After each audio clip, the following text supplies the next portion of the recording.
Soil ஃபில்லிங்க்கு முன்னாடி basement லெவலில் நாம் பண்ண வேண்டிய மிக முக்கியமான வேலையான 1:4 ரேஷியோவில் உட்புற பூச்சி பூசுறதுக்கான வேலையை பற்றி நம்ம இந்த வீடியோவில் பார்க்கலாமா. இது மாதிரி ப்ராப்பரான மிக்சிங் ரேஷியோவில் பூசும்போது கெப்லரி ஆக்ஷனை தடுக்க முடியும். கெப்லரி ஆக்ஷனை என்னென்னு கேட்டால், பிளின்த் லெவலுக்கு கீழே இருக்கக்கூடிய சாயில் எப்போதும் ஈரப்பதமாக இருக்கும். இந்த ஈரப்பதம் உங்கள் உட்புற செவர் வழியாக உள்ள உட்புகுந்து மேலே உங்கள் வீட்டில் டேம்ப்னஸ், அதாவது ஓதம் மாதிரியான பாதிப்பை ஏற்படுத்துகிற வாய்ப்பு இருக்குது. நம்ம உட்புற பூச்சி பூசும்போது இந்த டேம்னஸுக்கான வாய்ப்பையும் கெப்லரி ஆக்ஷனையும் முழுவதுமாக தடுக்க முடியும்.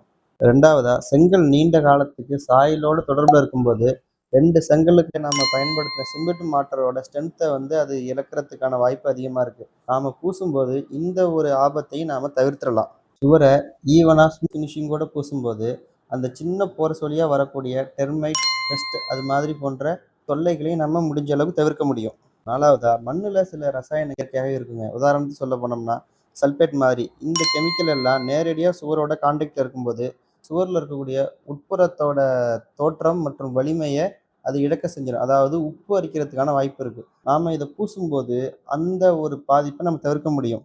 ஆனால் பூசுறதை முழுவதும் நிறுத்தாமல் கூடவே நாம் சேர்த்து வாட்டர் ப்ரூஃபிங் பண்ணால் இன்னமும் நல்லாயிருக்கும். இந்த வாட்டர் ப்ரூஃபிங்க்கு நம்ம டேம்ப் ப்ரூஃபிங் கூட பண்ணிக்கலாம். அதை பற்றி நாம் அடுத்த வீடியோவில் பார்க்கலாம். அது வரைக்கும் நீங்கள் உங்கள் கேஸ் பில்டர்ஸோட இணைஞ்சிருங்க. இது வரைக்கும் நம்ம பார்த்தது வேதாரண்யம் ப்ராஜெக்டோட 12வது அப்டேட்டை பற்றி தாங்க. நன்றி.